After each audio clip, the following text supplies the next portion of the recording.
साहस भरी राह का नारा, डर नाम की कोई चीज़ नहीं, मरने से पहले मत करो। इस पुस्तक की पंच लाइन को पढ़कर आपको क्या लगा? यही कि मरने से पहले भी मारा जा सकता है। सवाल है कि ऐसी क्या चीज़ है जो मरने से पहले ही हमें मार डालती है, और वो है डर। लेकिन पुस्तक का शीर्षक तो डर नाम की कोई चीज़ नहीं है।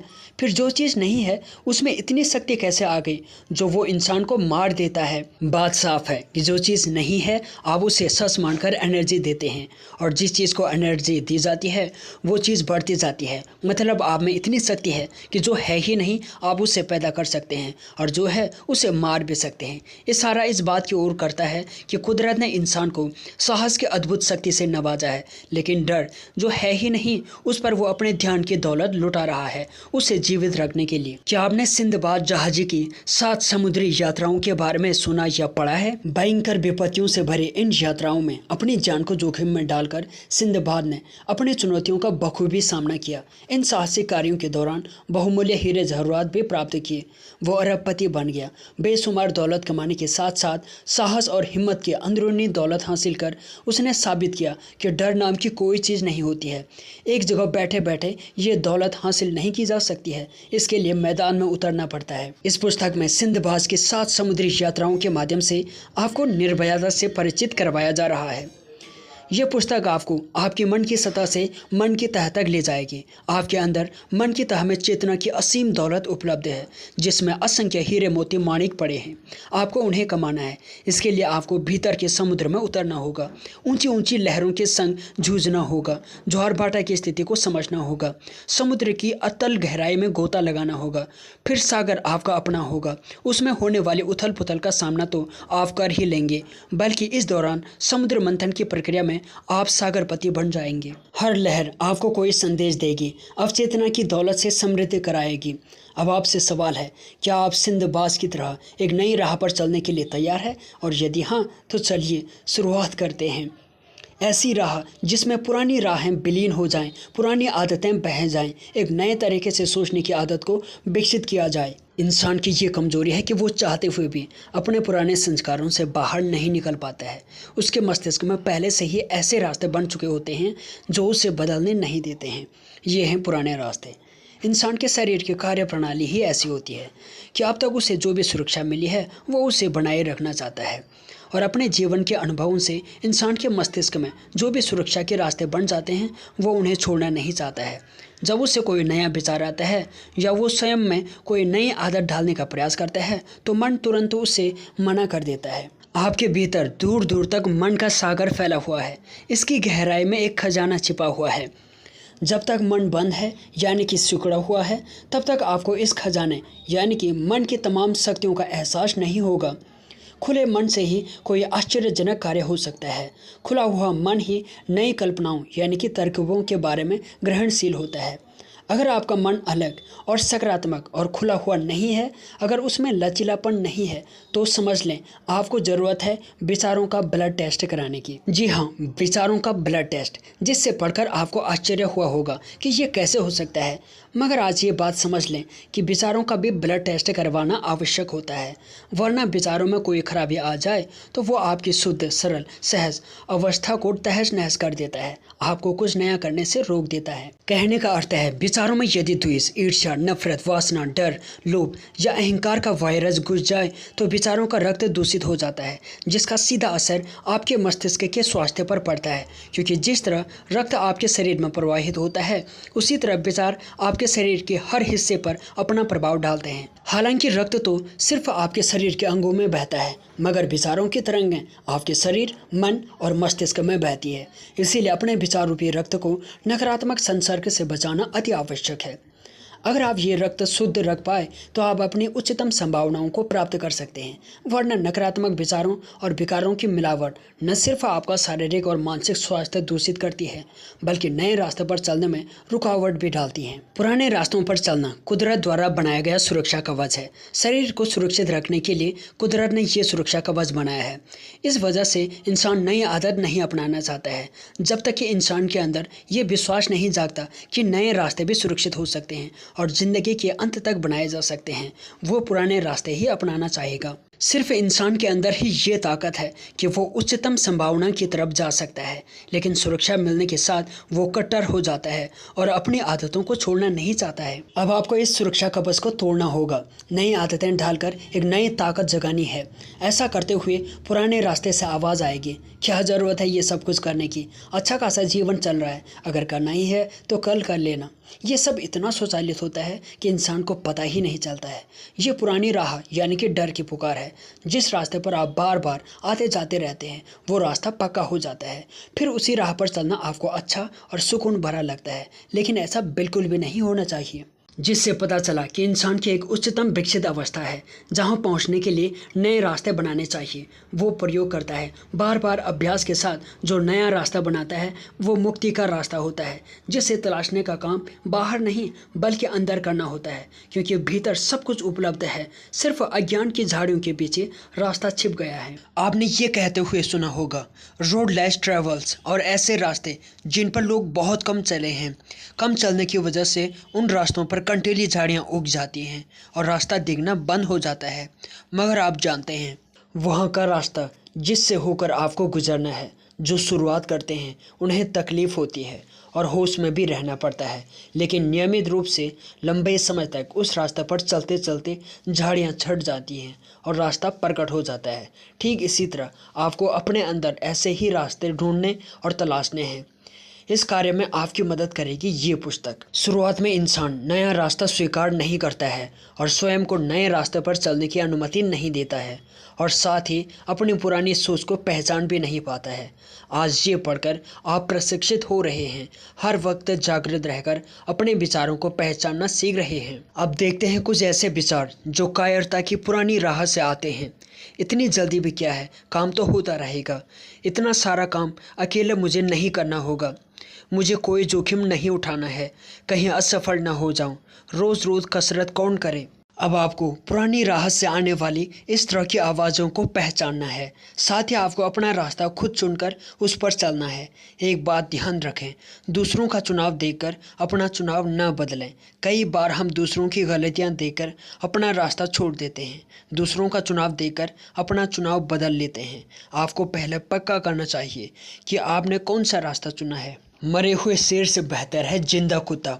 खलीफा हारून अल रशीद के समय में बगदाद शहर में एक हमाल रहता था जिसका नाम हिंदबा था। बोझ उठाकर वो अपनी रोजी रोटी कमाता था। कड़ी धूप हो या फिर बारिश, उसका काम कभी नहीं रुकता था। एक दिन जब बहुत गर्मी पड़ रही थी, वो भारी बोझ उठाकर शहर के एक भाग से दूसरे भाग की ओर जा रहा था। सामान का वजन बहुत ज़्यादा था, सो उसने सोचा क्यों न आज नया रास्ता चुना जाए, हो सकता है वो रास्ता आसान हो। ये सोचकर उसने रोज़ का रास्ता छोड़कर एक नए रास्ता का चुनाव किया और चल पड़ा अपने मंजिल की ओर। नए रास्ते से कई छोटी मोटी गलियों से गुजरते हुए वो आगे बढ़ता जा रहा था। कुछ समय बाद जरा सुस्ताने के लिए वो किसी व्यापारी की कोठी के सामने रुक गया।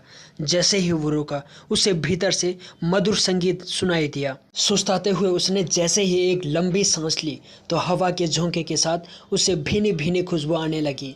अब वो इधर उधर ताक झांक करने लगा। तभी उसे सामने एक बड़ा प्रवेश द्वार दिखाई दिया जिसमें से लोग रंगीन आकर्षक परिधान धारण किए आ जा रहे थे।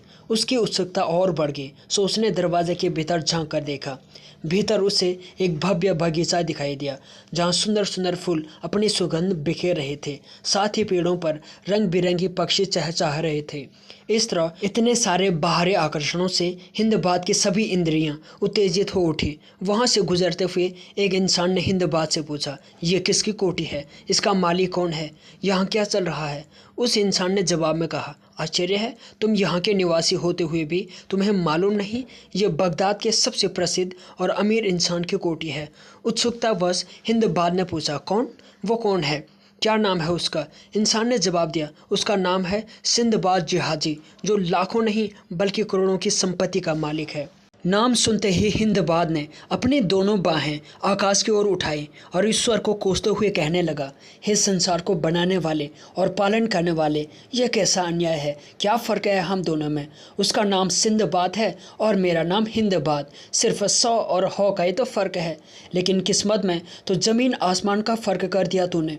एक अमीर तो दूसरा फ़कीर। ऐसा अन्याय क्यों। मैं कितना सताया हुआ गरीब बेबस इंसान हूँ। अपना गुजारा करने के लिए बोझ ढोता हूँ और वो पकवान खा रहा है। तरह तरह की खुशबू से उसकी कोठी महक रही है। जीवन के सारे ऐशो आराम उसके कदमों तले हैं और एक मैं हूँ जो रात दिन जी तोड़ मेहनत करके किसी प्रकार अपने बीवी बच्चों का पेट पालता हूँ। तुमने मेरे साथ बहुत गलत किया। क्यों किया आपने मेरे साथ ऐसा। खैर मैं क्या शिकायत करूं। मेरे ही कर्म का फल होगा जो मेरी किस्मत फूटी है। सिंदबाद ने जरूर कुछ पुण्य काम किए होंगे, इसीलिए उसकी किस्मत चमकी है। कुछ इस तरह की बड़बड़ करते हुए हिंदबाज जैसे ही अपना सामान उठाकर जाने लगा, वैसे ही अचानक अंदर से एक सेवक ने आकर उससे कहा, आपको मालिक ने बुलाया, कृपया अंदर चलें। ये सुनते ही हिंदबाज चौंक गया और डर गया। मैं हाथ उठाकर ईश्वर से जो शिकायत कर रहा था, कहीं भीतर बैठे सिंदबाज ने सुन तो नहीं लिया। अब मुझे ज़रूर सज़ा मिलेगी। हिंदबाज ने डरते हुए कहा, मैं नहीं आऊँगा। मुझे ये सामान कहीं पहुँचाना है। मुझे समय नहीं है। मुझे देर हो रही है आदि। तब सेवक ने कहा, सामान को हम देख लेंगे, आप पहले भीतर चलिए। हिंदबाज ने बहुत आनाकानी की, मगर उसकी एक न चली। सेवक हिंदबाज को एक बड़े से दलान में ले गया, जहाँ बहुत से लोग भोजन करने बैठे थे। नाना प्रकार के व्यंजनों से मेज सजी थी और इन सब के बीच एक शानदार अमीर बैठा था। उसके पीछे सेवकों का पूरा समूह हाथ बांधे खड़ा था। हिंदबाज ऐसे ऐश्वर्य को देखकर घबरा गया। उसने झुककर अमीरों को सलाम किया। सिंदबाज ने उसके फटे और मैले कपड़ों पर ध्यान न देते हुए प्रसन्नतापूर्वक उसके सलाम का जवाब दिया और उसे अपनी दाहिनी ओर बिठाकर उसके सम्मुख स्वादिष्ट भोजन और मदिरा पेश की। अब सिंदबाद ने सम्मानपूर्वक हिंदबाज से पूछा, अरबी में तुम्हारा नाम क्या है। मैं और यहाँ उपस्थित लोग तुम्हारी उपस्थिति से अति प्रसन्न हैं। अब मैं चाहता हूँ कि मैं तुम्हारे मुँह से फिर से वही चीज़ सुनूं जो तुमने गली में बैठे हुए कही थी। हिंदबाद कोठी के बाहर जहाँ बैठा था वो भाग सिंदबाज के कमरे से लगा हुआ था और खुली खिड़की से उसने वो सब कुछ सुन लिया था जो हिंदबाद ने क्रोध की दशा में कहा था। हिंदबाद ने शर्म से सर झुका लिया और कहा, सरकार, उस समय में थकान और गर्मी के कारण आपे में नहीं था। मेरे मुँह से ऐसी दशा में कुछ अनुचित बातें निकल गई। इस सभा में उन्हें दोहराने की गुस्ताखी मैं नहीं करना चाहता हूँ। आप कृपया मेरी उस उद्दंडता को क्षमा करें। सिंदबाद ने कहा, भाई, मैं कोई अत्याचारी नहीं हूँ जो किसी को कोई हानि करूँगा। मुझे तुम्हारी बातों पर क्रोध नहीं बल्कि दया आ रही है और अब तुम्हारी दशा देखकर मुझे दुख हो रहा है। घबराओ मत, मैं तुम्हें किसी भी तरह की सज़ा नहीं देना चाहता हूँ। मैं तो तुम्हें सिर्फ तुम्हारे सवालों का जवाब देना चाहता हूँ। मेरे भाई, तुमने गली में बैठकर जो भी कहा उससे तुम्हारा अज्ञान ही प्रकट होता है।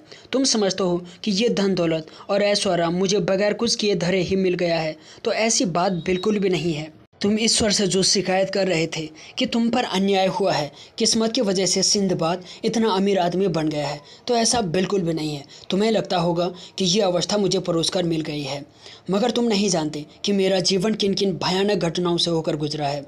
दुनिया में लगभग जितने भी दुख होंगे वो सब मैं सह चुका हूँ। तुम कहो तो मैं बताऊँ, ताकि तुम्हें तुम्हारे सवालों के जवाब मिल सके। सिंदबाज के मुँह से ये सब कुछ सुनकर हिंदबाज चकित रह गया। उसने कहा, हाँ ज़रूर, आपके जीवन की घटनाओं में मैं सुनना चाहूँगा। सिंदबाद ने मेहमानों की ओर देखा। उन्होंने भी सुनने में रुचि दिखाई। सिंदबाद फिर अपनी कहानी सुनाते हुए बोला, मेरा बचपन एक आलीशान महल में बीता। मेरे पिताजी एक दौलतमंद इंसान थे। पिताजी के गुजर जाने के बाद मैंने सारी धन दौलत खाने पीने, ऐश करने और घूमने फिरने में गंवा दी। एक दिन मुझे एहसास हुआ कि मैंने बहुत बड़ी गलती कर दी। मेरे पिताजी मुझे हमेशा 3 बातें बताया करते थे जो मुझे बखूबी याद थी। पहली बात, मरे हुए शेर से बेहतर है जिंदा कुत्ता। दूसरी बात, महल में रहने से बेहतर है कब्र में रहना। तीसरी बात, जन्मदिन से बेहतर है मरण दिन। इन तीनों बातों का अर्थ मैं उस समय नहीं समझ पाया, मगर ये बातें मुझे ज़रूर याद थी। इन तीनों बातों पर मैंने खूब मनन किया कि वास्तव में पिताजी मुझे क्या बताना चाहते थे। मैं मन ही मन अपनी दुर्दशा पर रोता रहा। अंत में जब निर्धनता मेरी सहन शक्ति से बाहर हो गई तो मैंने अपना बचा कुचा सामान बेच डाला। इससे जो पैसे मिले उससे लेकर मैं समुद्री व्यापारियों के पास गया और कहा, अब मैं भी व्यापार के लिए निकलना चाहता हूँ। उन्होंने मुझे व्यापार के बारे में बड़ी अच्छी सलाह दी। उसके अनुसार मैंने व्यापार के लिए वस्तुएं मोल ली, एक जहाज़ पर किराया देकर सामान लादा और खुद सवार हो गया। इस तरह मैं अपनी व्यापार यात्रा पर चल पड़ा। मैं पानी के रास्ते निकल पड़ा। इस रास्ते पर चलते हुए मेरे एक बड़े विकार कायरता से मुक्ति मिली। इस पहली यात्रा में बहुत सी भयंकर घटनाएं होने के बावजूद भी मैं जिंदा वापस लौट कर आया और ये अनुभव मेरे दिमाग में छप गया। उसके बाद मैंने यात्राओं पर जाना शुरू कर दिया। सुरक्षित होने के बाद भी मैंने कई साहसिक यात्राएं की। इन यात्राओं के अनुभव ने मुझे एहसास कराया कि डर नाम की कोई चीज़ नहीं है। कब्र में रहना अब मेरे लिए खेल हो गया। मुझे समझ में आने लगा कि पिताजी मुझे क्या मार्गदर्शन देना चाहते थे। साहस के साथ मृत्यु को गले लगाना, किसी उद्देश्य के साथ मृत्यु को गले लगाना, कुर्बान होना, यही सीख पिताजी मुझे देना चाहते थे। अब मैं उस जहाज से एक टापू से दूसरे टापू, एक समुद्र से दूसरे समुद्र और एक देश से दूसरे देश जाकर सामान खरीदना और बेचने लगा। एक दिन हमारा जहाज पाल उड़ाए हुए जा रहा था। तभी हमारे सामने एक हरा भरा सुंदर सा टापू दिखाई दिया। कैप्टन ने जहाज के पाल उतरा दिए और लंगर ढालकर कहा, जिन लोगों का जी चाहे वो इस द्वीप की सैर कर आए। मैं और कई अन्य व्यापारी जो जहाज पर बैठे बैठे उग गए थे, खाने का सामान लेकर उस टापू पर नाव द्वारा चले गए। वहां उतरकर हमने खाना बनाने के लिए सामान रखा और खाना बनाने की तैयारी करने लगे। जैसे ही हमने चूल्हा जलाया, धरती हिलने लगी। हम सभी घबरा गए। तभी हमारे जहाज के मालिक ने आवाज लगाई, सभी अपनी जान बचाकर फौरन जहाज में आ जाओ। ये कोई टापू नहीं है, ये एक विशाल मछली है। काफी समय स्थिर होने के कारण इस पर मिट्टी जम गई है और उस पर पेड़ उग आए हैं, इसीलिए ये एक टापू जैसी दिखाई दे रही है। लकड़ियां जलाते ही उसकी गर्मी से मछली हिलने लगी है और ये जल्दी ही समुद्र के अंदर चले जाएगी। जहाज के कैप्टन की बात सुनते ही सभी यात्री अपना सामान वहीं छोड़कर भागते हुए जहाज में बैठ गए। लेकिन कुछ यात्री जहाज में नहीं बैठ पाए। वो टापू रूपी मछली अपनी जगह से हिलती हुई धीरे धीरे समुद्र के अंदर चली गई। मैं भी जहाज तक नहीं पहुंच सका और समुद्र में गोते लगाने लगे। मेरे हाथ में सिर्फ एक लकड़ी थी जिसे मैंने जलाने के लिए लाया था। बस उसी के सहारे समुद्र में तैरने लगा। मैं जहाज तक पहुंच पाऊं इससे पहले जहाज लंगर उठाकर चल दिया। मैं पूरे एक दिन और एक रात उस अथाह जल में तैरता रहा। थकान ने मेरी सारी शक्ति हर ली। अब मैं तैरने के लिए हाथ पैर चलाने लायक भी नहीं रहा। डूबने ही वाला था कि एक बड़ी समुद्री लहर ने मुझे उछालकर किनारे पर फेंक दिया। किंतु किनारा समतल नहीं था, बल्कि बड़े ढलान पर था। किसी तरह गिरता पड़ता, वृक्षों की जड़ें पकड़ता हुआ मैं ऊपर पहुंचा और मुर्दे की भांति जमीन पर गिर पड़ा। जब सूर्योदय हुआ तो भूख से मेरा बुरा हाल हो गया। इधर पैरों में चलने की शक्ति समाप्त हो गई थी, इसीलिए घुटनों के बल रेंगता हुआ आगे बढ़ने लगा। सौभाग्य से कुछ ही दूरी पर मुझे मीठे पानी का एक झरना मिला, जिसे पीकर मेरी जान में जान आई। मैंने तलाश करके कुछ मीठे फल और खाने लायक पत्तियां खाकर मेरा पेट भर लिया। अब मेरा शरीर कुछ ऊर्जावान होने लगा और चलने फिरने लायक हो गया। एक दिन मैं उस टापू पर टहल रहा था, तभी मुझे एक अजीबोगरीब घोड़ी दिखाई दी। जैसे ही मैंने उस घोड़ी को छुआ तो वो रोने लगी। उसी दौरान वहां पर एक आदमी एक सुरंग से निकला और मुझसे पूछने लगा, तुम कौन हो और कहाँ से आए हो, यहाँ क्यों आए हो? सिंदबाद बोला, मेरे मालिक, मैं एक अजनबी हूँ जो जहाज में व्यापार के लिए निकला था। एक दुर्घटना में मेरे अधिकांश साथी पानी में डूब गए। अल्लाह ने मुझे बचा लिया और मैं यहाँ पर आ गया। ये सुनकर वो मेरा हाथ पकड़कर मुझे जमीन के नीचे स्थित एक सुरंग में ले गया। वहाँ उसने भोजन करवाया। खाना खाकर मैंने उसे अपनी पूरी कहानी विस्तार से बताई। फिर मैंने उससे उसके बारे में पूछा कि वो यहाँ जमीन के नीचे सुरंग में क्यों रहता है। वो घोड़ी कौन थी? उसने बताया, हम इस टापू पर पहले राज किया करते थे। हम सभी बादशाह मिर्जान के घोड़े की देखरेख करने वाले हैं और इन सभी जानवरों का ध्यान रखते हैं। हर पखड़े पर हम इन घोड़ियों को यहाँ पर बांध दिया करते हैं। ये घोड़ियाँ समुद्र में रहने वाले समुद्री घोड़ों को अपनी तरफ आकर्षित करते हैं और उनसे पैदा होने वाले जानवर दुनिया में बहुत कम मिलते हैं, जिन्हें बेचकर हम धन कमाते हैं। मैं तुम्हें अपने राजा से मिलवाऊंगा। उसी दौरान बहुत सारे समुद्री घोड़े समुद्र से निकले और सभी घोड़ियों को घेर लिया। अब वो मुझे अपने बादशाह से मिलाने के लिए लेकर गया। बादशाह ने मेरा स्वागत किया। मैंने उन्हें अपने आप बीती कह सुनाई। इस पर उन्होंने मुझे उनके बंदरगाह पर सामान उतरवाने का काम दे दिया। बादशाह की दया से मुझे वहाँ रहने की इजाज़त तो मिल गई, पर मैं वहाँ रहना नहीं चाहता था। मैं हमेशा वहाँ के लोगों से बगदाद की दिशा पूछता रहता था, लेकिन वहाँ पर न तो कोई बगदादी रहता था और न ही बगदाद की ओर जाने वाला रास्ता जानता था। एक दिन उस नगर के बंदरगाह पर खड़ा था, तभी वहाँ एक जहाज ने लंगर डाला। उसमें से कई व्यापारी वस्तुओं की गठरियाँ लेकर उतरे। अचानक एक गठरी पर मेरी नज़र पड़ी, जिस पर मेरा नाम लिखा था। मैं जहाज के कैप्टन के पास गया। मैंने उससे पूछा, ये लावारिस से लगने वाली गठरी किसकी है? उसने कहा, हमारे जहाज़ पर बगदाद का एक व्यापारी सिंदबाद था। एक दुर्घटना में वो समुद्र में डूब गया। ये उसी की गठरी है अब मैंने इरादा किया है कि इसी गठरी का माल बेचकर उसका जो दाम मिलेगा उसे सिंदबाद के परिवार वालों के पास पहुंचा दूं। मैं रोते हुए उससे लिपट गया और कहने लगा, मेरे मालिक, जिस सिंदबाद को तुम मरा हुआ समझ रहे हो वो मैं ही हूँ। मेरा नाम ही सिंदबाद जहाजी है और ये गठरी तथा इसके साथ के कुछ गठरियाँ मेरी ही हैं। उसने कहा, बड़े दूर तो मेरे आदमी का माल हथियाने के लिए खुद सिंदबाज बन गए। वैसे शकल सूरत से तो तुम भोले लगते हो, मगर ये क्या सोची, कितना बड़ा छल करने को तैयार हो गए। मैंने स्वयं सिंदबाज को डूबते हुए देखा है। इसके साथ कई अतिरिक्त व्यापारी भी इसके साक्षी हैं। मैं तुम्हारी बात पर कैसे विश्वास करूं? मेरा हुलिया पूरा बदल चुका था। इतने दिनों की मुसीबत और चिंता के कारण मेरी सूरत बदल गई थी। दाढ़ी भी बड़ी हो गई और धूप में काम करते हुए रंग भी काला पड़ गया था। इसीलिए कैप्टन ने मुझे पहचानने से इनकार कर दिया। तब मैंने जहाज़ पर घटी सारी घटनाओं को एक एक करके कह सुनाया और उस विशाल मछली के बारे में भी बताया। मेरी बातें सुनकर उसने ध्यानपूर्वक मुझे देखा और अन्य व्यापारियों को भी मुझे दिखाया। कुछ ही देर में सभी ने मुझे पहचान लिया और कहा कि वास्तव में ये सिंदबाद ही है। सब लोग मुझे नया जीवन पाने के लिए बधाई और भगवान को धन्यवाद देने लगे। कैप्टन ने मुझे गले लगाकर कहा, ईश्वर की बड़ी दया है कि तुम बच गए। अब तुम अपना सारा माल संभालो और इससे जिस प्रकार चाहो बेचो। मैंने अपना सामान में से कुछ कीमती और बहुमूल्य वस्तुएं बादशाह को भेंट की। बादशाह ने पूछा, तुम्हें ये मूल्यवान वस्तुएं कहाँ से मिली? मैंने उन्हें पूरा हाल कह सुनाया। सुनकर वो बहुत खुश हुए। उन्होंने मुझे जाने की इजाज़त दे दी।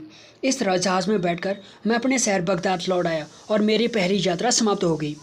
सिंदबाद की पहली यात्रा सुनकर चकित रह गया।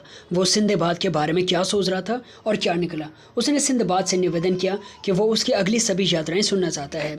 जवाब में सिंदबाद ने कहा, आज यहीं रुकते हैं। कल से आप सभी रोज आना, मैं आपको अपने अगली यात्राओं के किस्से अवश्य सुनाऊंगा।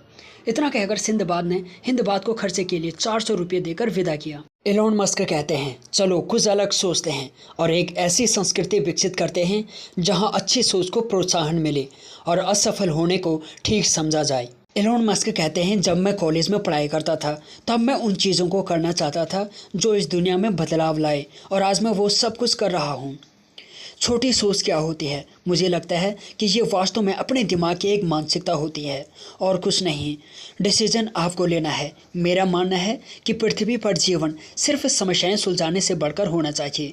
ये कुछ इंस्पायरिंग होना चाहिए। एलोन मस्क कहते हैं, धैर्य रखना काफ़ी कठिन है, लेकिन मैं अभी ये सीख रहा हूँ क्योंकि धैर्य रखना एक नैतिक गुण है।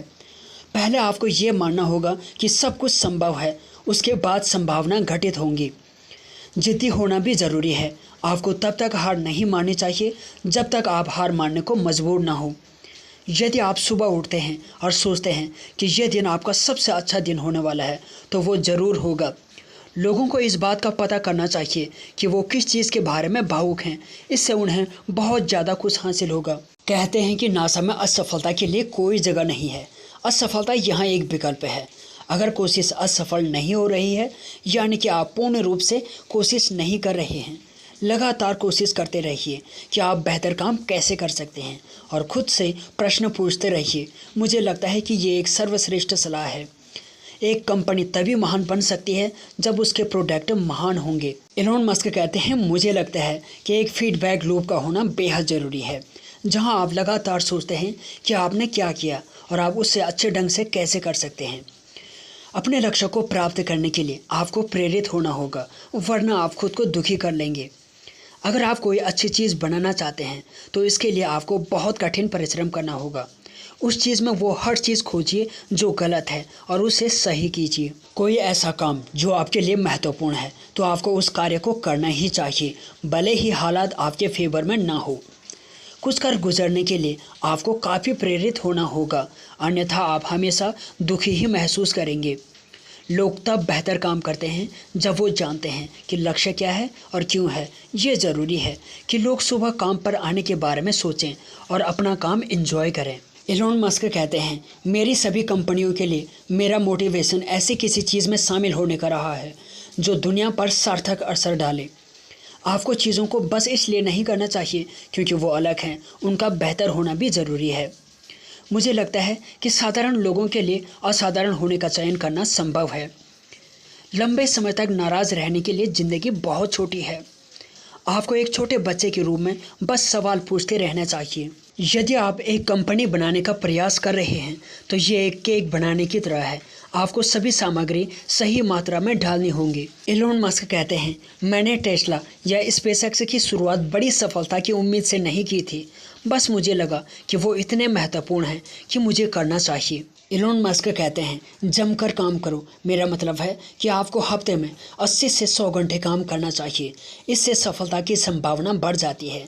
अगर दूसरे लोग 40 घंटे काम कर रहे हैं और आप 100 घंटे काम कर रहे हैं, तो भले ही आप वही काम कर रहे हो, आपको पता है कि आप 4 महीने में वो सब कुछ हासिल कर लेंगे जो उन्हें हासिल करने में 1 साल लगता है। एलोन मस्क कहते हैं, मैं बस चीज़ों पर सवाल उठाता था। इससे मेरे माता पिता नाराज़ हो जाते थे कि जब वो कुछ कहते थे तो मैं उन पर विश्वास नहीं करता था, क्योंकि मैं उनसे पूछता था कि ऐसा क्यों है, और फिर मैं विचार करता था कि क्या वो जवाब बाकी सभी चीज़ों को देखते हुए सही था, और मैं जानता था कि वो सही था। आपको कहना होगा, अच्छा ये सफल क्यों हुआ जबकि अन्य लोग सफल नहीं हुए। जिन लोगों के साथ आप काम करते हैं उन्हें पसंद करना बेहद महत्वपूर्ण है, अन्यथा जीवन और आपकी नौकरी काफ़ी दयनीय हो जाएगी। लोगों को वही करना चाहिए जिसके प्रति उनका जुनून हो। इससे उन्हें किसी भी दूसरी चीज़ से ज़्यादा खुशी मिलेगी। बिजनेसमैन होना कांच खाने और मौत की खाई में झांकने जैसा होता है। एलोन मस्क कहते हैं, मैं ये नहीं कहूँगा कि मुझ में डर की कमी है, मैं बस चाहता हूँ कि मेरा डर कम हो जाए, क्योंकि ये विचलित करने वाला और मेरे तंत्र को खराब कर देता है। जब हेनरी फोर्ड ने सस्ती विश्वसनीय कारें बनाई तो लोगों ने कहा, नहीं, घोड़े में क्या खराबी है। ये उनका बहुत बड़ा दांव था और ये आगे चलकर सफल भी हुआ। एलोन मस्क कहते हैं, मुझे लगता है कि ये हमारा कर्तव्य है कि हम चेतना के प्रकाश को बनाए रखें, ताकि ये सुनिश्चित हो सके कि ये भविष्य में भी जारी रहेगा। एलोन मस्क कहते हैं कि मैंने टाइम मैनेजमेंट के ऊपर कोई भी किताब नहीं पढ़ी। मुझे ऐसी चीज़ों में दिलचस्पी होती है जो दुनिया को बदल देती हैं या भविष्य को प्रभावित करती हैं, और अद्भुत नई तकनीक को देखते ही आप सोचते हैं कि वाह, ये कैसे हुआ, यह कैसे संभव है। एलोन मस्क कहते हैं, मेरी सबसे बड़ी गलती शायद ये है कि मैं किसी की भी प्रतिभा को बहुत ज़्यादा महत्व देता हूँ, न कि उसके व्यक्तित्व को। मुझे लगता है कि ये मायने रखता है कि किसी का दिल अच्छा है या नहीं। एलोन मस्क कहते हैं, यदि आप कंपनी के फाउंडर या CEO हैं तो आपको शुरुआत में सभी प्रकार के कार्य करने होंगे जो आप बिल्कुल भी नहीं करना चाहेंगे। यदि आप अपना काम नहीं करेंगे तो कंपनी सफल नहीं होगी। कोई भी कार्य छोटा या बड़ा नहीं होता है। एलोन मस्क कहते हैं, जब मैं छोटा था तो मुझे अंधेरे से बहुत डर लगता था। फिर मुझे समझ में आया कि ठीक है, अंधेरे का मतलब सिर्फ दृश्यमान तरंग दैर्ध्य में फोटोन की अनुपस्थिति है, 400 से 700 नैनोमीटर। फिर मैंने सोचा कि ठीक है, फोटोन की कमी से डरना वाकई मूर्खता है। उसके बाद मुझे कभी अंधेरे से डर नहीं लगा। एलोन मस्क का जन्म 28 जून 1971 को प्रिटोरिया, दक्षिण अफ्रीका में हुआ था। एलोन मस्क के पिता एरोल मस्क इलेक्ट्रिक इंजीनियर और पायलट थे। एलोन मस्क की माता का नाम माई मस्क एक आहार विशेषज्ञ थी। एलोन ने अपने पिताजी के साथ रहते हुए अपनी शुरुआती पढ़ाई अफ्रीका में ही पूरी की। एलोन को कंप्यूटर विषय सबसे ज़्यादा पसंद था। उन्होंने किताबों की मदद से कंप्यूटर सीखकर प्रोग्रामिंग करके एक नया गेम बनाया। इस गेम का नाम उन्होंने ब्लास्ट रखा। ये गेम उन्होंने एक अमेरिकन कंपनी को मात्र $500 में बेच दिया। इसी से ही आप उनके बचपन से उनकी बुद्धिमानी के बारे में जान सकते हैं। एलोन मस्क बाद के वर्षों में कनाडा जाकर अपनी पढ़ाई पूरी करते हैं और कनाडा की नागरिकता भी हासिल कर लेते हैं। वहाँ पर यूनिवर्सिटी ऑफ पेंसिल्वेनिया से फिजिक्स की BA की डिग्री भी हासिल कर ली और वॉर्टन स्कूल्स ऑफ बिजनेस से इकोनॉमिक्स की डिग्री भी हासिल कर ली। उन्होंने अपने पढ़ाई को केवल पढ़ाई की तरह नहीं बल्कि उसे अपने जीवन में भी उतारा। 1995 में एलोन ने फिजिक्स में PhD करने के लिए अमेरिका की स्टैनफोर्ड यूनिवर्सिटी में एडमिशन ले लिया। एलन जब अमेरिका आए तब वो इंटरनेट से रूबरू हुए और उन्होंने PhD से 2 दिनों के बाद ही अपना एडमिशन वापस ले लिया और अपना पूरा ध्यान इंटरनेट की तरफ लगा दिया। यहीं उन्होंने अपने भाई के साथ एक कंपनी की शुरुआत कर दी। अमेरिका जाने से उनकी किस्मत और समय दोनों ही बदल गए। एलोन मस्क ने अपने भाई के साथ जो पहली कंपनी शुरू की थी उसका नाम था Zip2। उसमें उनके शेयर 7% थे और ये एक न्यूज़पेपर को सिटी गाइड करने का काम करती थी। 1999 में ये कंपनी कॉम्पैक के पास चले गई और एलन मस्क को उसमें अपनी हिस्सेदारी के अनुसार $22 मिलियन मिले। 1999 में ही उन्होंने अपनी दूसरी कंपनी X.com पैसों के ट्रांजैक्शन वाली दूसरी कंपनी खोल ली। तब कॉन्फिनिटी नाम की कंपनी का भी यही काम था और वो कंपनी भी X.com में शामिल हो गई। X.com का नाम हो गया पेपाल। उसके बाद एलोन मस्क और पेपाल के बोर्ड सदस्यों में अनबनी के चलते उन्होंने पेपाल को बेचने का मन बना लिया। बाद में ईबे ने पेपाल को खरीद लिया, जिससे एलोन मस्क को $165 मिलियन मिल गए। एलोन ने अपनी पिछली 2 कंपनियों से काफ़ी मुनाफा कमा लिया था। अब वो स्पेस यानी कि रॉकेट्स में हाथ आजमाना चाहते थे। 2003 में रूस गए। वहाँ वो 3 इंटरकॉन्टिनेंटल बैलिस्टिक मिसाइल रॉकेट लेना चाहते थे, लेकिन एक रॉकेट की कीमत $8 मिलियन थी। उन्होंने इरादा बदला, वापस आ गई और रॉकेट साइंस से पढ़ने लगे और 1 साल बाद उन्होंने अपना खुद का रॉकेट तैयार कर लिया। उसके बाद उन्होंने स्पेस एक्स कंपनी का निर्माण कर डाला, लेकिन उनका पहला, दूसरा और तीसरा प्रयास ही फेल रहा। उन्होंने एक बार फिर उन्हीं पार्ट्स और नए पार्ट्स की मदद से एक रॉकेट तैयार कर लिया। इस बार उन्हें सफलता मिली और उन्होंने बहुत कम लागत में रॉकेट तैयार कर लिया और उसे अंतरिक्ष तक पहुंचा दिया। आज एलोन मस्क की स्पेस एक्स के बनाए रॉकेट को नासा भी उपयोग करती है और बहुत ही कम लागत में यानी कि विनिर्माण की मदद से रॉकेट को अंतरिक्ष तक पहुंचाते हैं। सोलर सिटी का टेस्ला में विलय। 2006 में एलोन ने अपने चचेरे भाई की कंपनी सोलर सिटी में निवेश किया और बहुत ही कम समय में यह अमेरिका की दूसरी बड़ी सोलर कंपनी बन गई। 2013 में इस कंपनी को एलोन मस्क ने टेस्ला में विलय कर लिया और आज सोलर सिटी और टेस्ला मिलकर नई टेक्नोलॉजी के साथ बहुत अच्छी गाड़ियां बना रहे हैं। दी बोरिंग कंपनी। बोरिंग कंपनी एक अमेरिका की सुरंग निर्माण सेवा कंपनी है, जिसकी स्थापना एलोन मस्क ने 17 दिसंबर 2006 में की थी। बोरिंग कंपनी सुरक्षित, तेज खुदाई और कम लागत वाली परिवहन उपयोगिता और माल सुरंगों का निर्माण करती है। दुनिया के सबसे सफल और सबसे मशहूर बिजनेस टाइकून एलोन मस्क ने ट्विटर को $44 बिलियन में अपने नाम कर लिया। उनका ये कदम इसलिए भी सही माना जा रहा है क्योंकि ट्विटर पर पिछले कई सालों में ये डिबेट चल रही थी कि ट्विटर पर फ्री स्पीच का अधिकार रजिस्ट्रेट है। इसी बात को ध्यान में रखते हुए एलोन मस्क ने ट्विटर को खरीदते समय ये घोषणा की कि वो इस कंट्रोवर्सी भरी बातों को और डिस्कशन को प्लेटफॉर्म पर आने से नहीं रोकेंगे और सभी को उनकी बात रखने और तर्क करने का मौका दिया जाएगा। उनका मानना है कि बातचीत चाहे जो भी हो उससे सबके सामने आना ही चाहिए। दुनिया की दिग्गज electronic vehicle making company Tesla के मुख्य अधिकारी यानी सीईओ एलोन मस्क एक बार फिर से दुनिया के सबसे अमीर आदमी बन गए हैं। उन्होंने LVMH के मालिक 75 साल के बर्नार्ड अर्नोल्ट को और अमेजन के फाउंडर जेफ बेजोस को फिर से पछाड़ दिया है। एलोन मस्क की कुल संपत्ति $209 बिलियन यानी कि लगभग 17 लाख करोड़ रुपए है, जबकि अर्नोल्ट की कुल संपत्ति $200 बिलियन यानी कि 1600 करोड़ रुपए के आसपास है। इसके अलावा अमेजन के मालिक जेफ बेजोस की नेटवर्थ 16 लाख करोड़ आंकी गई है। Forbes real time billionaire list के मुताबिक पहले 10 अमीर आदमियों की लिस्ट में किसी भी भारतीय बिजनेसमैन का नाम शामिल नहीं है। रिलायंस ग्रुप के मालिक मुकेश अंबानी इस लिस्ट में 11वें स्थान पर हैं, जिनकी कुल संपत्ति 9.46 लाख करोड़ रुपए के आसपास है। वहीं पोर्ट से लेकर एयरपोर्ट तक के बिजनेस में शामिल अडानी ग्रुप के मालिक गौतम अडानी की नेटवर्थ $86 बिलियन यानी कि 7 लाख करोड़ रुपए के आसपास है, जो इस लिस्ट में 18वें नंबर पर है। आपको मालूम होना चाहिए कि स्पेसएक्स और टेस्ला के मालिक एलोन मस्क की नेटवर्थ में उनके आर्टिफिशियल इंटेलिजेंस स्टार्टअप की वजह से इजाफा हुआ है। दरअसल 2023 में AI की सीरीज फंडिंग राउंड में $6 बिलियन का फंड मिला था, जिसके बाद एलोन मस्क के नेटवर्थ में भारी उछाल आया। पेपाल में CEO के पद से बेदखल किए जाने के बाद मस्क ने बिना समय गंवाए अपना सारा ध्यान अपने सबसे बड़े सपने मंगल पर पहुंचने पर केंद्रित कर दिया। अपने पास मौजूद इतनी बड़ी रकम के चलते मस्क इस स्थिति में थे कि वो मनुष्यों द्वारा अंतरिक्ष की खोज को जारी रखने की महत्ता को लेकर अपनी बात को समझाने के लिए दिल खोलकर खर्च कर सकते थे। इस बात को लेकर वो काफ़ी खिन्न थे कि अमेरिका ने मूल रूप से अन्य ग्रहों के बारे में पता लगाने के अपने प्रयासों पर लगाम लगा रखी थी। ये बात मशहूर है कि मस्क ने रूस से कुछ इस्तेमाल किए हुए पुराने ICBM खरीदने के साथ मंगल की खोज करना शुरू कर दिया। इस कहानी में सिर्फ रूस के इर्द गिर्द चक्कर काटने के अलावा और भी बहुत कुछ है।